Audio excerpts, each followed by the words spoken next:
Just like that, from October to June, another great NBA season is in the books. And whether if you like it or you hate it, the Boston Celtics have raised championship banner number 18. I tried to wear any kind of green I had in my closet to help them celebrate. But today I want to reflect on these 2024 NBA playoffs. Just like last year, I want to hand out 7 different awards and, of course, talk about the champion and their greatness, which this year is the Boston Celtics, of course. But if you enjoy, drop a like, subscribe to the channel. On the road to 20,000 subscribers. Can't get there without you. Of course, last night, the Boston Celtics, despite everybody not wanting it to happen for the most part, they did capture the championship number 18 for their franchise's history. They regained the lead as the franchise with the most Larry O'Brien trophies, again passing the Los Angeles Lakers, who tied it up in the bubble. There was a couple-year stretch where neither franchise won it. Boston is now back on top in the green and white, but this is a team that was super dominant all season long. This is a team that had expectations coming into the season, and they blew them out the water. You know, a saying that I love to say here on the channel is it's one thing to have expectations, but it's another thing to live up to them. And the Boston Celtics team, I think, exceeded expectations with how dominant they were from season start to the season's end. They were just honestly the best overall team this year, right? Gives it away, right? They won the NBA championship, but this is a team that in the offseason made a couple key moves, and we're going to get into that in a moment. But they made a couple key moves. They came into the year with a lot of expectations, and they were dominant. They were 64-18, if I wasn't mistaken, in the regular season. Then they go to the postseason, and they were what, 16-3? Absolutely insane run. If you really add up their win total, it is an absolutely insane ratio as far as wins to losses. But when we take a look at how this team has been constructed, I like to do a little deep dive into it because, in 2K, I always like to do the rebuilds and team constructions. I want to talk about how the Celtics team came to be really quickly. So if you already know this, of course, skip ahead. But this is a team that first took Jaylen Brown, 3rd overall in, I forget, 2016 draft, if I'm not mistaken. The very next year, they trade down from the first pick in the draft when they could have taken Alonzo Ball. They could have taken Markelle Fultz. But they said, we know who the best player in the draft is. They trade down 2 spots, take Jason Tatum. So in back-to-back drafts, they get their franchise cornerstones. Great drafting, great development, as is. But then they go through some point guard hurdles with Kyrie Irving, then Kemba Walker, and then Al Horford leaves. They said, hold on, we need to trade Kemba Walker back for Al Horford. We need that veteranship here back in our locker room because he's not happy in Philly. Let's bring him back here to the Boston culture. So you trade for Al Horford. Now you have Jason Tatum, Jaylen Brown, Al Horford, some supporting pieces along the way. You make a finals run here just 2 years ago, but you couldn't get it done against Stephen Curry. But that's okay, right? First finals is under your belts. Now we have more expectations. So let's go out there and fully commit to this duo. Well, what do? We trade Marcus Smart, franchise cornerstone, if you ask me, not only for his play, but just for how much he meant to this team. Everybody in Boston loves Marcus Smart. You trade him for Kristaps Porzingis and 2 first-round picks. And then you trade for Jrue Holiday. So this is a team that in this offseason alone traded for Jrue Holiday, Kristaps Porzingis, and on their team, they had 6 different guys that have been all-stars at one point in their career. Jason Tatum, Jaylen Brown, of course, led the way, and they dominated this entire playoff run. They get to the finals. Jaylen Brown takes over, and even though his stats weren't really jumping off the page, they don't really scream, hey, I'm the finals MVP, he takes that award home. Shout out to Jaylen Brown. His impact was felt the most out of this entire series. And this Boston team took care of business. After losing Game 5 in NBA Finals history fashion by 38 points, of course, Boston was on the wrong side of history, but this is a team that bounced back in a big way at home. And ironically, on June 17th in 2008, that was the Celtics' last championship. June 17th, 2024, they get back on the top of the mountain and, of course, get banner number 18. So it's been a long time for Boston fans to be on top of the mountain in the NBA world. And so I guess it's about time, right? But when we dive into their stars, of course, Jaylen Brown, I want to shout out to him. But Jason Tatum is the guy that I am not necessarily the biggest fan of. But I've been seeing a lot of hate towards Jason Tatum this entire season. And it's really ever since the Jason Tatum is only 19 meme, or, saying that has gone around a lot. Jason Tatum at 26 years old is an NBA champion now. He's a three-time All-NBA first team player. He has made 5 NBA All-Star teams. He's an Olympic gold medalist, about to be a two-time Olympic gold medalist this offseason. He has the most playoff points by any player in NBA history before the age 27, and he's the fastest Celtic to 10,000 career points.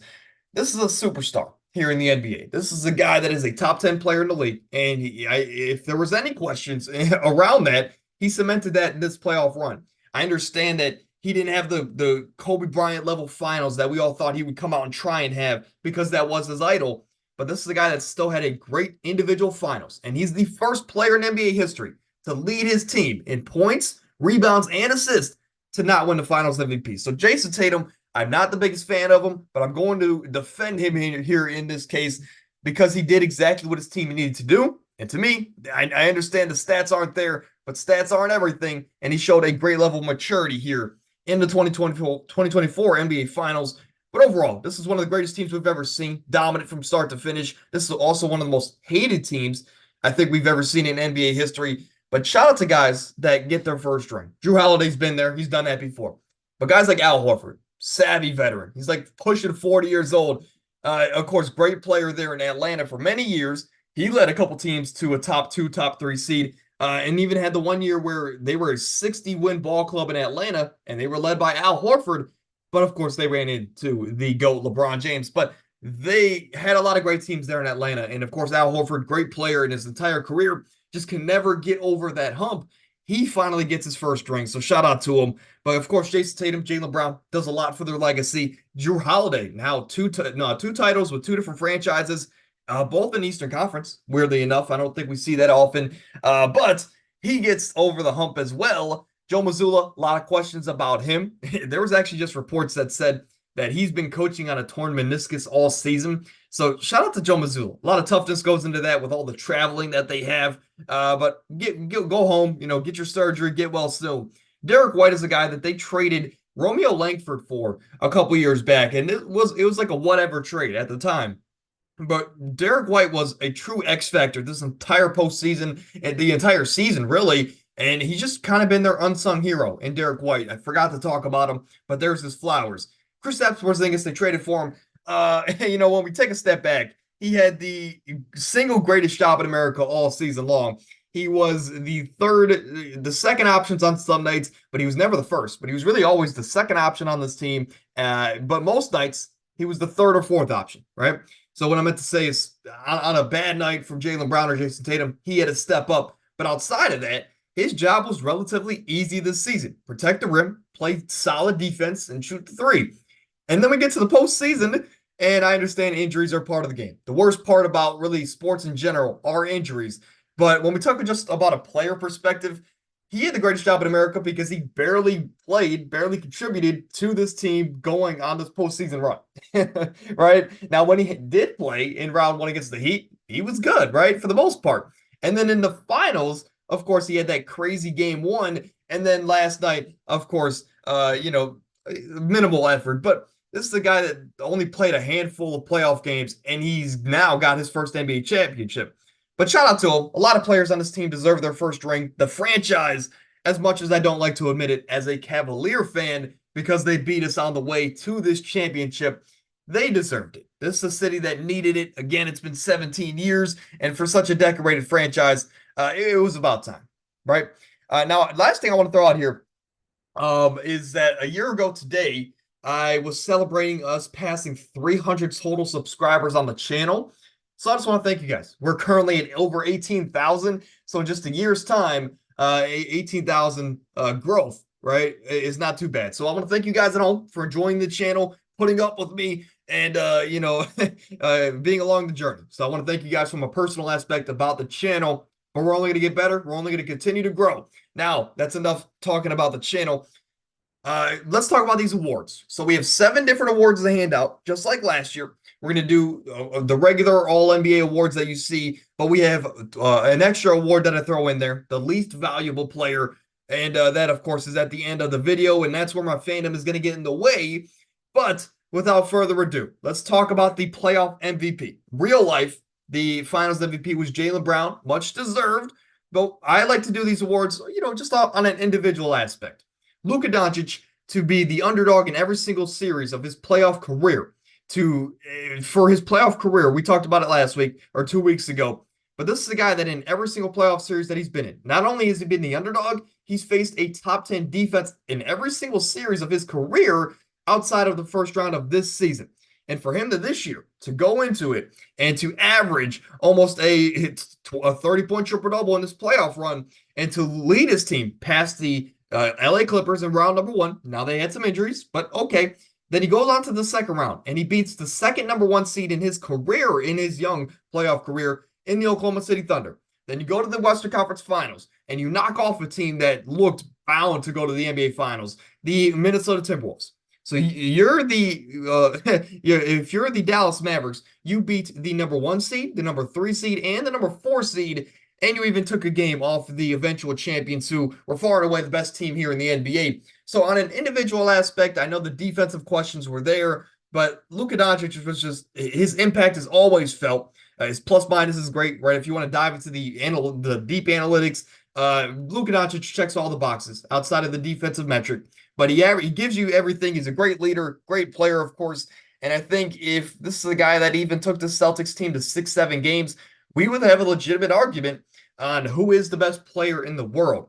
To me, it is still Nikola Jokic. And that's coming from a guy that has been on this Luka Doncic bandwagon since he was drafted. And my friends can vouch for me. Of course, I have some of my friends come on at time to time. They can vouch for me. I've been on this Luka Doncic bandwagon for a long time, right? So I'm not new to this. I'm true to this, as some would say. But some honorable mentions, we have guys like Anthony Edwards. Of course, he was arguably going to be the playoff MVP, a guy that really turned from a great playoff performer into a legendary playoff performer. I think he had such a great individual playoff run in Anthony Edwards to knock off his idol in Kevin Durant in dominant fashion in a sweep first round. And then you take down a team that seemingly most people thought were bound to face the Celtics, a team that was like, you can't beat them in a 7-game series, myself included. I didn't think Denver could be beat in a 7-game series, even though they lacked depth.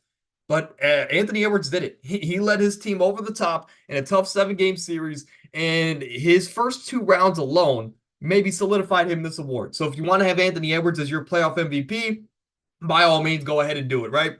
But then Jokic, of course, Jokic, for everything he did, a lot of great individual performances in that first round against the Lakers, a series where they didn't actually win the total points battle. The Lakers had more total points in that series, but the Nuggets swept them.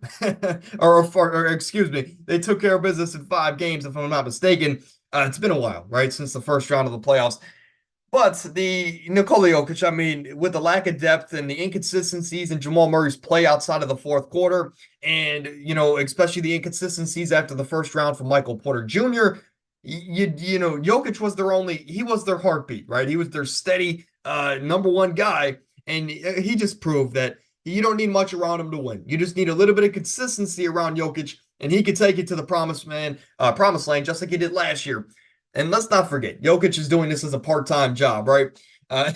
His full-time job is taking care of his horses back in Serbia. But all 3 of these players, if you want to make an argument for either one, I'm not going to fight you too hard. Now, if you want to just go standard, if you want to go Jaylen Brown because he was the best player at the biggest moment, sure, you have an argument, right? But to me, I think these 3 players were the most valuable players this postseason run, and they all had 3 great cases to take home this playoff MVP award. For the defensive player, this one, there's not a lot of advanced statistics I wanted to throw out there because that would take a lot of time to explain, but very simply, Jrue Holiday. This is a guy that in round 1, Tyler Hero had a great game 1. After that, Jrue Holiday took the assignment of Tyler Hero, and he kind of vanished off the face of the planet. Now, throughout the entire playoff run, Jrue Holiday has taken the best defensive assignment, and even in the finals, he minimized Luka at times. He minimized Kyrie for the majority of the series. This is a guy in Jrue Holiday that doesn't have a defensive player of the year, but he should, maybe even more than one. This is a guy that just goes underrated for, his impact on the team. And I want to show him some respect here, right? because Drew Holiday is such an amazing defensive player. And, for him to get those tough assignments on a nightly basis and to still come out and be great at what he does, it goes to show how great Drew Holiday is. And to me, as crazy as it might sound, I think he had the second best argument in the finals to take home the finals MVP award. And that, again, I'm not hating on Jason Tatum. I just think his impact on the court, when you're watching the games, it's like, man, Drew Holiday just always is making the right play. And to me, I thought he had a great argument to take home finals MVP if Jaylen Brown wasn't the case.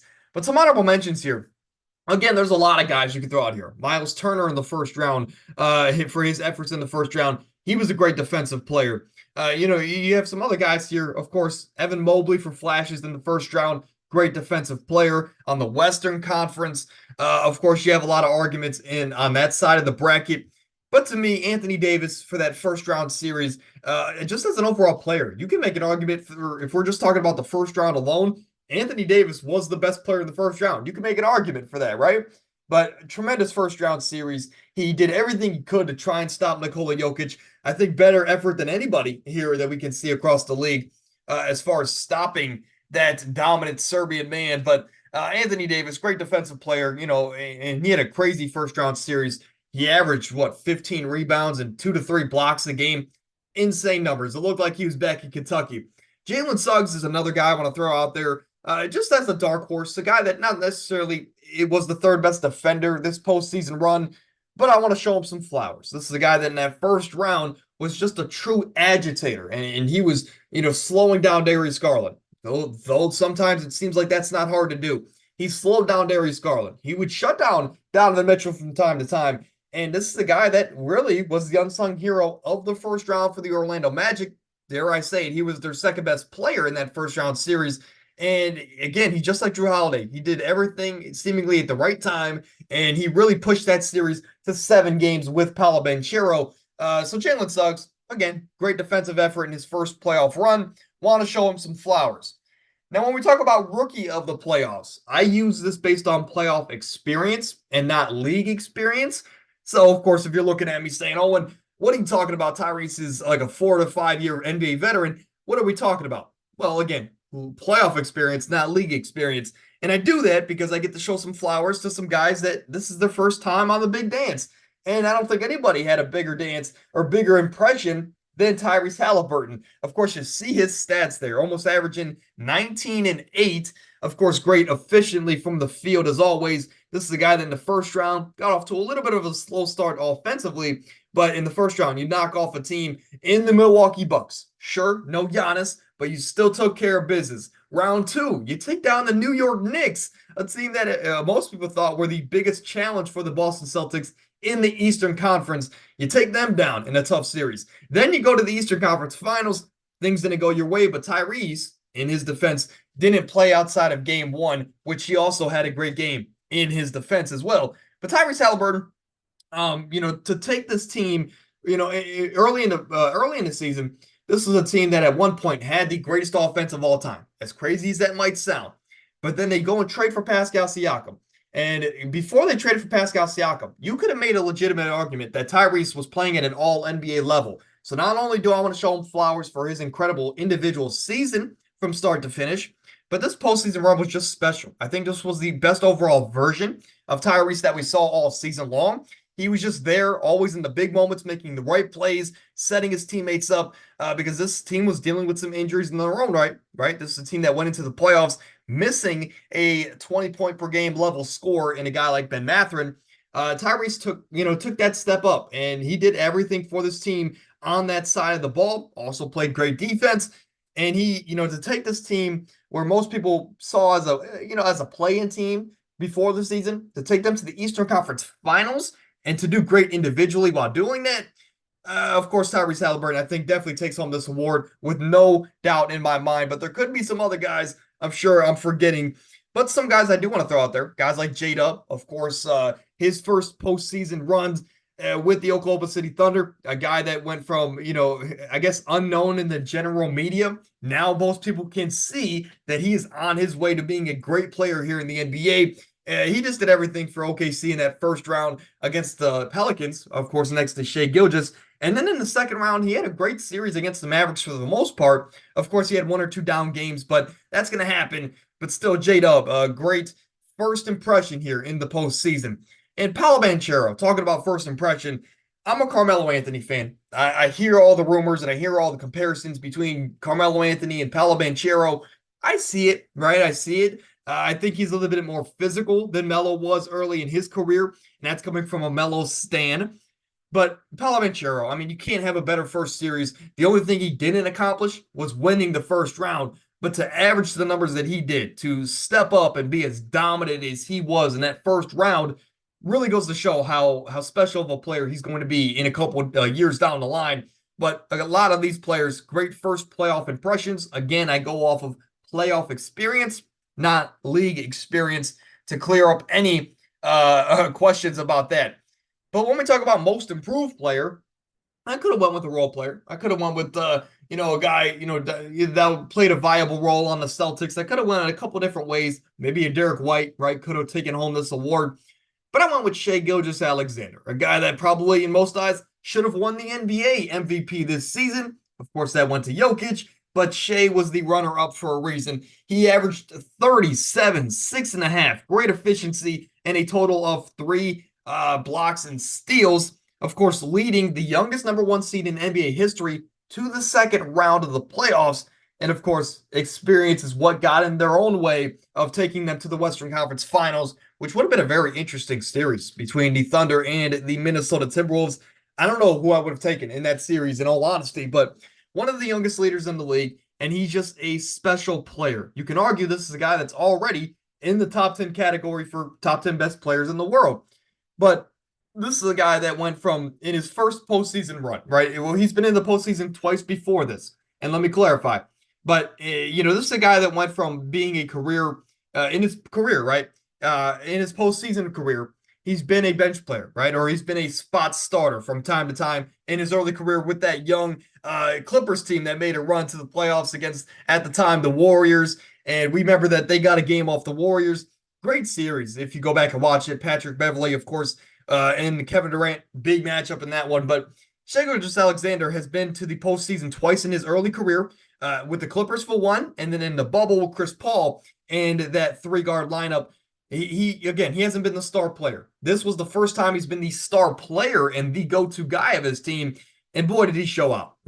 When you compare his first 2 postseason runs to this one alone, he is averaging 14 more points, 7 more rebounds, 6.5 more assists. His field goal percentage is up 6.5%. Again, it's impressive because it's on more efficiency, or it's on more volume as well.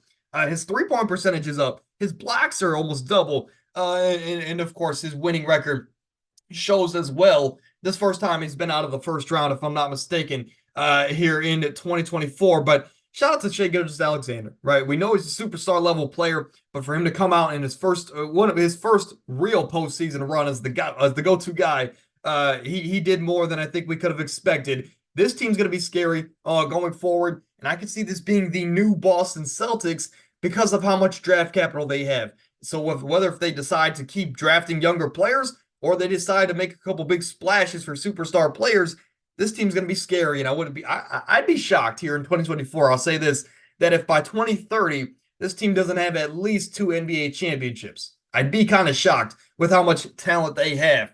For 6th man of the year, of course, a couple different options, but I went with the 6th man of the year in the actual regular season in Naz Reid. He's going to take home the award in the postseason as well. This is a guy that to me was the clear 6th man of the year in the regular season. Postseason, of course, I think the same exact thing. Averaging just about 11 points, 4 rebounds, doesn't jump off the board, but he's a tremendous shooter, and this is a guy that helped his team, and on most nights, get to the Western Conference Finals. There were some times in that, the first 2 rounds of the playoffs where Cat was in foul trouble, didn't have it going, or Rudy was in foul trouble, and he was struggling. Naz Reid was always a steady heartbeat off the bench, And to me, that screams sixth man of the year. He stepped in and gave this team exactly what they needed on most nights.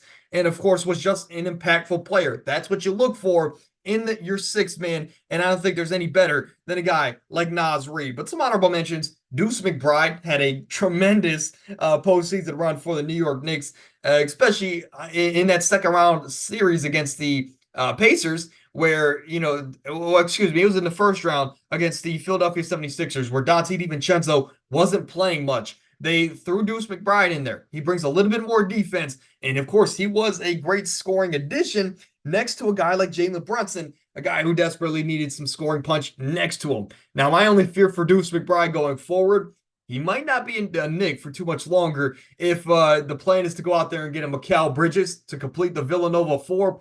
But neither here nor there. He's such a special player, and I can't wait to see how much he develops in his career. He showed a lot of flashes here in the postseason. And then just kind of for the jokes, kind of for the memes, game one, Nick Batum, I'm going to show some love to him because whether if it was game 1 or 2, it was early in that first round series where he came out and had like 18 points on 6 threes. Absolutely insane throwback performance from a guy like Nick Batum. He hasn't looked like that since the Portland days, right? When we're talking about Portland, that's over 10 years ago, 15 years ago, really, if we really want to dive into the deep dive, right? But great performance from Nick Batum in that first round for the majority of the time. Deuce McBride has an argument. Nas Reed, of course. But if we want to just talk strictly about impact, Al Horford has a great argument here, but I stood away from him because he started a lot of games with Kristaps being out with injury. But Al Horford has a great argument here. Peyton Pritchard can be in this mix as well. If you want to talk about Derek Lively is another guy that could definitely be in this argument, and he would have been my third selection. But I wanted to put Nick Batum on there because that was a one of those highlights of this postseason, in all honesty. But Nick Batum, again, Derek Lively is another guy I could throw in the mix. Coach of the playoffs. This was no doubt. It was Joe Mazzulla, and does winning the NBA Finals boost your argument a lot in this? It does, right? But for this to be Joe Mazzulla's second year with this team, to have the number 2 offense in this postseason, the number 3 defense, to have a top 3 offense and defense, and to have a 16-2 record, a little bit of a typo there on my part, a 16-2 record in this postseason run, 16-3 record if I'm not mistaken, a lot of typos on my part. Still, just a dominant playoff run. You're dominant in the regular season. You have a lot of expectations in the postseason, and you exceed. You dominate everybody. Sure, where there's some injuries on the opposing teams along the way, you can't control that. You control what you can control, which is the team in front of you, and they dominated on a nightly basis. Joe Mazzulla made all the right adjustments when need be. I don't think he made any ill-advised timeout calls.